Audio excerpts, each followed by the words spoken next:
Hello दोस्तों, आज है हमारा गोकुल में आखिरी दिन। तो आज हम जा रहे हैं पुरानी गोकुल, जहाँ पे कि भगवान श्री कृष्ण ने अपना बचपन बिताया था। और यहाँ पे यशोदा भवन में हम लल्ला जी को झूला झुलाएंगे। और यहाँ पे 84 खम्भों का भी मंदिर है, तो उसकी भी हम परिक्रमा करेंगे। बहुत मान्यता है उसकी। तो कंस को पता चला कि मेरा काल गोकुल गया, तब कंस ने अपने राक्षसों को अकासुर, बकासुर, पूतना, धेनुकासुर सभी राक्षसों को यहाँ गोकुल भेजा कि जाओ नंद के लाला को मार के आओ। जो नंद के लाला को मार के आएगा मैं उसको अपना आधा मथुरा दान में दे दूंगा। सभी राक्षस यहाँ आए। भगवान ने राक्षसों को देखा, राक्षसों को देखते ही मोक्ष दे दिया, मुक्ति दे दिया, राक्षस योनि से मुक्ति कर दी राक्षसों। जब यहाँ से कोई भी राक्षस जिंदा लौट करके मथुरा नहीं गया, तब कंस ने अपने राक्षसों को यहाँ भेजना बंद कर दिया।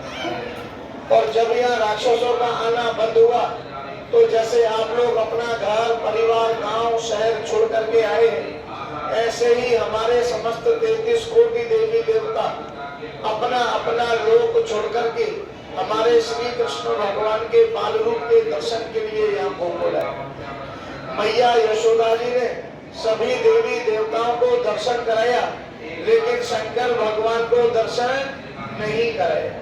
क्यों नहीं कराया? क्योंकि उनका रूप डरावना था।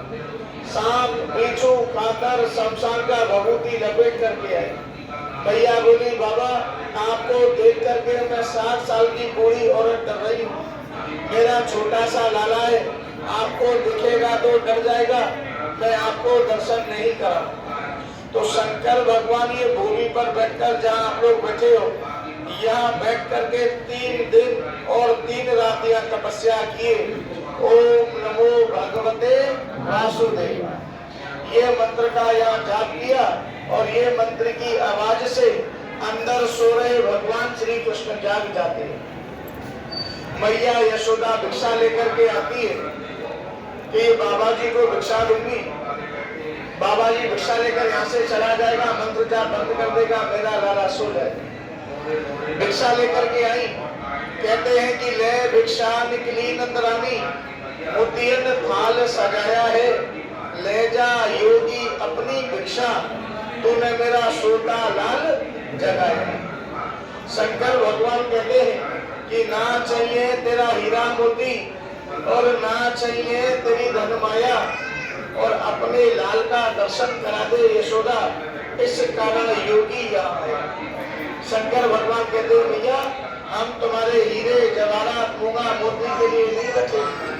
जैसे आपने सभी देवी देवताओं को दर्शन कराया है, हमको भी दर्शन कराओ। हमको दर्शन हो जाएगा तो यहाँ से चले जाएंगे, लेकिन बिना दर्शन के हम यहाँ से नहीं जाएंगे। अंदर सो रहे भगवान जब जाग जाते हैं, तो अपनी माया से सारी लीला को समझ जाते हैं कि मेरे द्वार पर शंकर भगवान बैठे हैं, और उनको बैठे हुए 3 दिन 3 रात हो गया। अगर आज शंकर जी को दर्शन नहीं दिया, तो ऐसा ना हो कि शंकर भगवान का तीसरा नेत्र खुल जाए और गोकुल की भूमि नष्ट हो जाए। तब कृष्ण भगवान शंकर भगवान को दर्शन देने के लिए एक छोटी सी बाल लीला बनाते हैं। भगवान ने क्या लीला बनाई कि भगवान ने जोर जोर से रोना शुरू कर दिया। भगवान जब जोर जोर से रोने लगे, तो मैया ने पूछा, लाला क्या बात है, क्यों इतना मचलता है? तो कहते हैं कि मचल गए बाल गोविंदा और खेलन को मांगे चंदा। भगवान ने खेलने के लिए क्या मांगा? चंद्रमा। अब चंद्रमा बाजार में बिकता नहीं, पेड़ पर लटकता नहीं, चंद्रमा कहाँ से लाए? तो मैया यशोदा भी रोने लगी। मैया यशोदा जी को रोता देख करके मैया की सखी बाहर आई और बोली कि आप रोइए नहीं, जो योगी हमारे द्वार पर बैठा है उसके माथे पर चंद्रमा है। आप लाला को बाहर लाओ, ये बाबा जी का दर्शन कराओ, हमारे लाला को चंद्रमा दिख जाएगा, ये बाबा जी को लाला का दर्शन हो जाएगा, बाबा जी अपने घर चला जाएगा, हमारा लाला चुप हो जाएगा।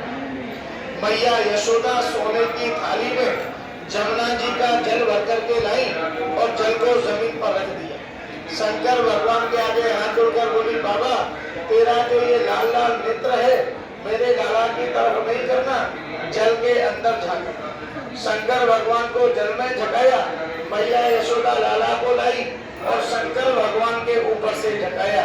तब जाकर वो 3 दिन और 3 यहाँ कृष्ण भगवान को शंकर भगवान का और शंकर भगवान को कृष्ण भगवान का दर्शन हुआ। आज कलयुग है, आपके पास हमारे पास इतना समय नहीं है कि 3 दिन और 3 रात यहाँ बैठ सकें। ये कन्हैया ने जितनी देर हमको यहाँ बैठने का मोहलत दिया है, यहाँ बैठने से शंकर भगवान जैसे ही तपस्या करने का फल प्राप्ति होता है।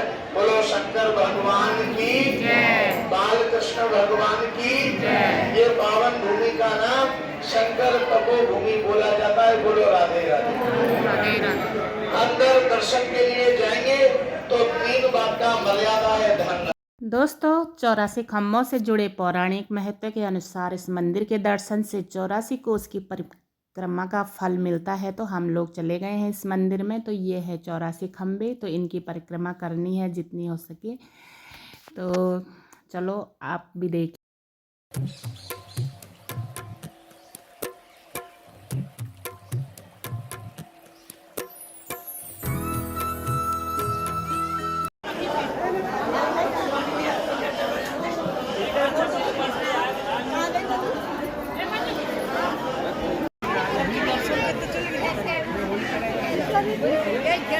दोस्तों, हम आ चुके हैं ब्रह्मांड घाट पे और यहाँ पे है यमुना नदी। यमुना नदी के दर्शन करते हुए, हम बोट का आनंद लेते हुए, और आज हमारा है यहाँ पे आखिरी दिन, और बेकार भी लग रहा है और अच्छा भी लग रहा है। आज हमें रात को निकलना है यहाँ से। हमें हो गए हैं 4-5 दिन इधर। तो बहुत ही मज़ा आया, बहुत इन्जॉय किया सब लोगों ने। और चलो आपको दिखाते हैं यहाँ का सुंदर सा व्यू। दिन का टाइम है, बहुत गर्मी भी हो रही है यहाँ पे, और क्लियर नहीं आ रहा है धुंध, मतलब ऐसे लग रहा है जैसे धुंध सा होगा, लेकिन पॉल्यूशन जैसे लग रहा है ना। तो चलो कोई नहीं। और इसी के साथ हम सब की यात्रा मंगलमय रही। और दोस्तों यहाँ देखो क्या थिरकने पे लगे हुए, क्योंकि यहाँ पे ना म्यूजिक लगा हुआ है। मैंने इसलिए ऑन नहीं किया हुआ है क्योंकि कॉपीराइट आ रहा है। तो आप देख ही रहेंगे लोग कितना एंजॉय कर रहे हैं गोकुल धाम में। और यहाँ पे अलग ही सुकून मिल रहा है, मतलब कुछ तो होगा, है ना। तो चलो दिखाते हैं आपको यहाँ का सुंदर सा नज़ारा। और बहुत ही अच्छा लगा यहाँ पे दीदी लोगों के साथ में कीर्तन भजन, मतलब बहुत अच्छे अच्छे भजन बोलते हैं वो लोग। और यहाँ पे भी गाने चल रहे हैं बोट में, लेकिन मैंने ऑन नहीं कर रखा है। और ये रही यमुना नदी, और बहुत अच्छा लग रहा है। मन कर रहा कि घूमते रहें बोट में, क्योंकि गर्मी भी हो रही है ना, तो पानी के साथ अच्छा लग रहा है। और इस राधा को देखो, ये तो थमने का नाम नहीं ले रही है बस। कृष्ण भगवान ने पता नहीं क्या जादू कर दिया है। और चलो दोस्तों, मिलते हैं आपको अभी।